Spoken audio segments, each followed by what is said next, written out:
Come on, Nathan.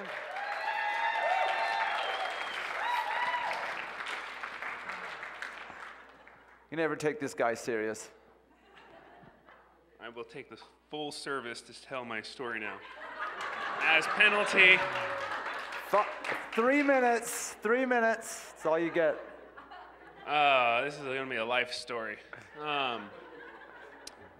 When I was probably 12 years old, I had my eyes change where I had to wear glasses. And I remember it very clearly because when I went to the eye doctor, and they prescribed prescription glasses for me. Like a week later, I got my glasses.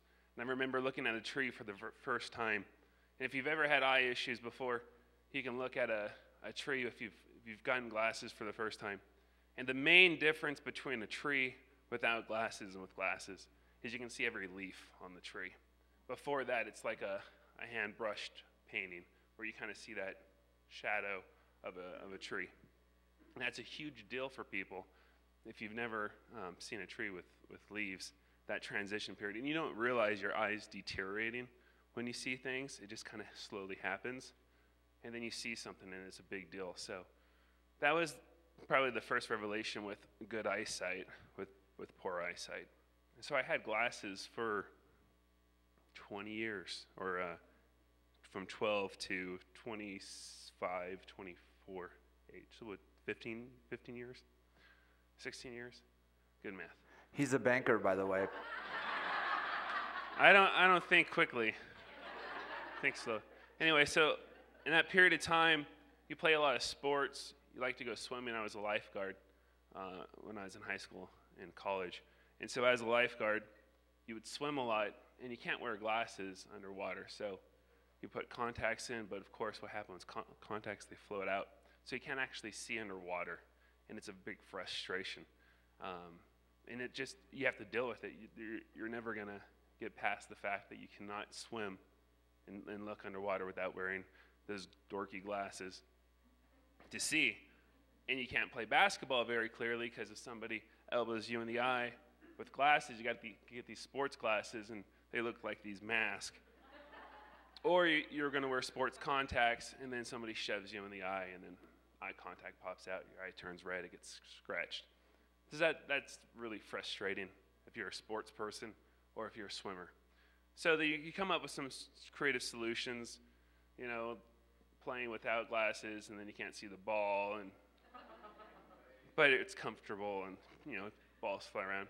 The other frustrating thing is at night with glasses, if you're watching a movie with your wife and you're laying in bed, if you're not putting contacts in, because you can't really sleep with contacts, because they fog up when you wake up, and it's really annoying.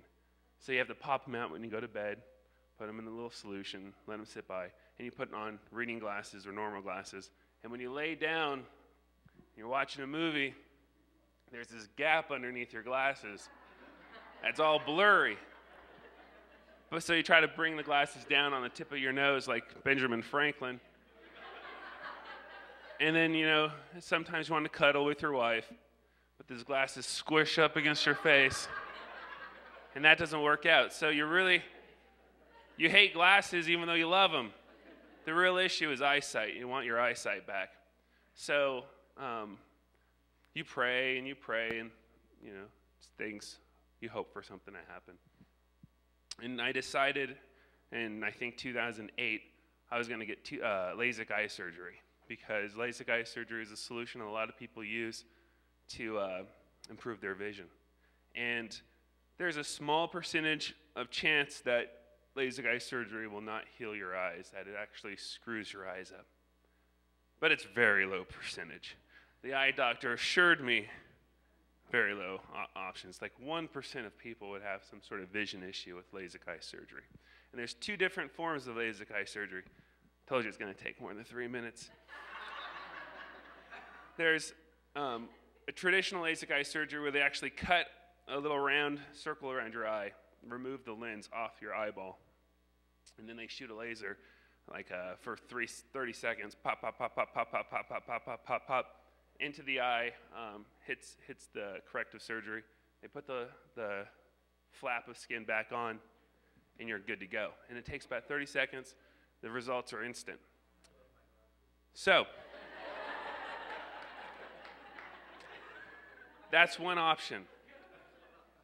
I didn't qualify for that option because I think the cornea or the skin around my eye was too thin. I had thin cornea. So I had to go with option B. And if you're a painter like Josh Opie, you're familiar with what a buffer is. And a buffer, before you can paint something, you got to buff it out, and the paint flies off. Right? This is PRK surgery. PRK, they take a little buffer and they buff the actual retina or your cornea of your eye, and it kind of shaves a couple scratches off the front layer of your eye, and about a size of, the diameter of your eyeball.